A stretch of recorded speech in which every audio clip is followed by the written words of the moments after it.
If you really want to know the truth about the state of Iraq's weapons of mass destruction before the invasion, listen to Colin Powell in February 2001. He states clearly that there was no threat from Saddam Hussein. He has not developed any significant capability with respect to weapons of mass destruction. He is unable to project conventional power against his neighbors. And this is Condoleezza Rice, Bush's national security advisor, in July of the same year, saying the same thing, putting the lie to their own propaganda. We are able to keep arms from him. His military forces have not been rebuilt.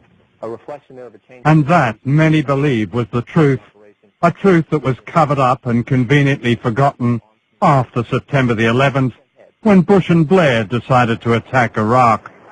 There are some who feel like that, the conditions are such that they can attack us there. My answer is bring them on.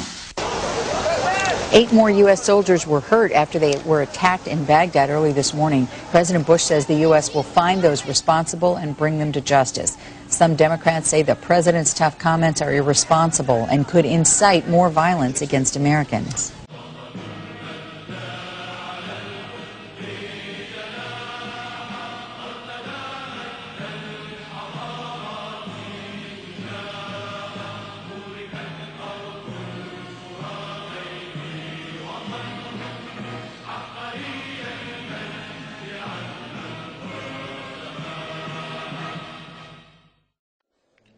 People of the world, these words come to you from those who up to the day of the invasion were struggling to survive under the sanctions imposed by the criminal regimes of the US and Britain.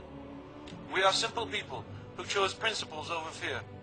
We have suffered crimes and sanctions which we consider the true weapons of mass destruction.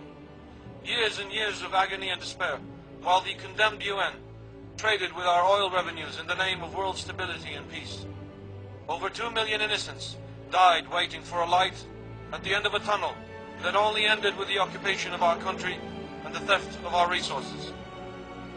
After the crimes of the administrations of the US and Britain in Iraq, we have chosen our future, the future of every resistance struggle ever in the history of man.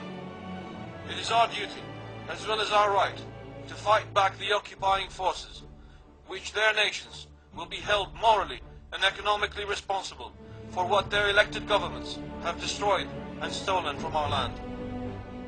We have not crossed the oceans and seas to occupy Britain or the US, nor are we responsible for 9/11. These are only a few of the lies that these criminals present to cover their true plans for the control of the energy resources of the world in face of a growing China and a strong unified Europe.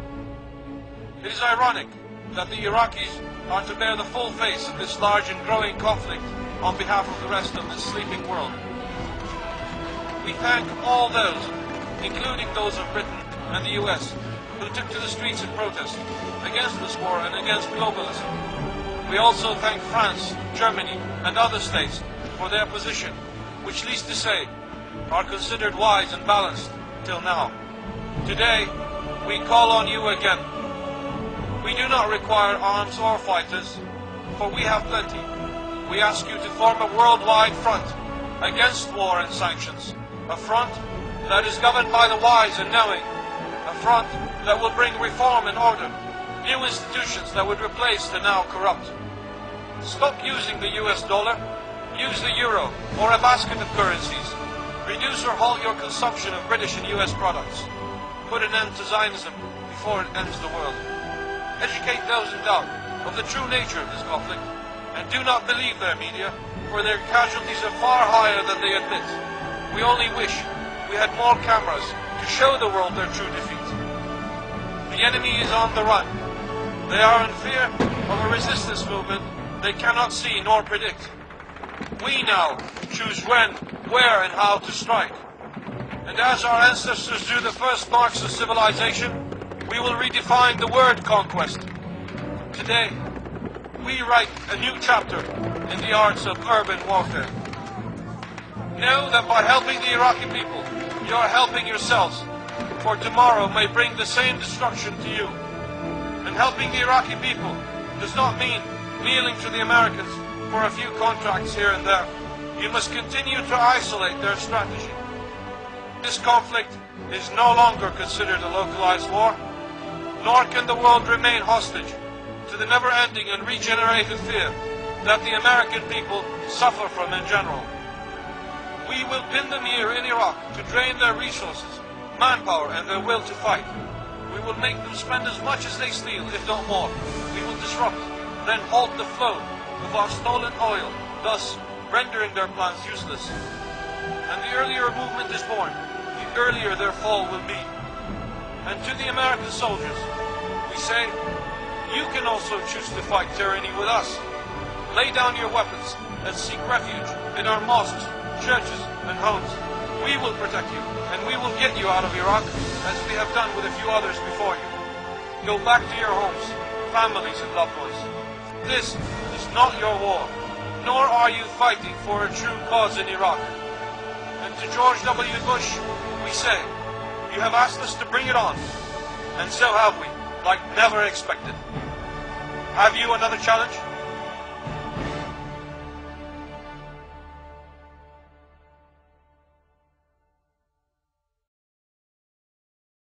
إعلامهم كذب وشهاداتهم زور وبطولاتهم مزيفة، إذ لا يجرؤ المحتل ولا ممثليهم الخونة على الإفصاح عن الحالة المزرية لجنود الاحتلال.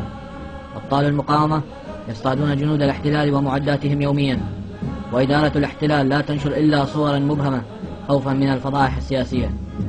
لذلك يتجول المحتلون بمجاميع خوفا، ولم يعلن أحد عن مصير القتلى أو عددهم الحقيقي. وأخيرا تجمعت التقارير من كافة أنحاء الوطن، والطائرات السمتية أو غيرها ترمي الجثث داخل أكياس سوداء في الأنهار والأهوار ليلا أو فجرا، أو تدفن في الصحراء. ولكشف فضائح الاحتلال وكذبه قامت وحدة الرافدين البطلة بالهجوم المستمر يوميا على موقع غرب العراق، مما اضطر جنود الاحتلال إلى التخلي عن تلك المنطقة التي تحتوي على مدافن مخفية لقتلاهم.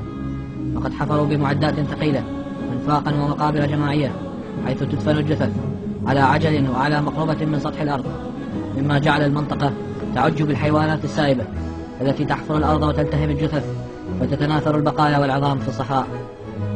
وعلى كل حال تم تجميع عدد كبير من الجثث في أماكن متفرقة ومعلومة لنا في العراق، فمعظم الجثث ذات البشرة البيضاء هي لجنود طويلي القامة لا علاقة لهم بأهل العراق، وضعوا في أكياس يستخدمها الجيش الأمريكي فقط، وسيتم الاحتفاظ بهم ليتم تسليمهم في المستقبل للهلال الأحمر العراقي أو الصليب الأحمر أو لأي فضائية تحترم رسالتها. وهو دليل صادق على أكاذيب سلطة الاحتلال التي تحاول إخفاء عدد القتلى ومصيرهم.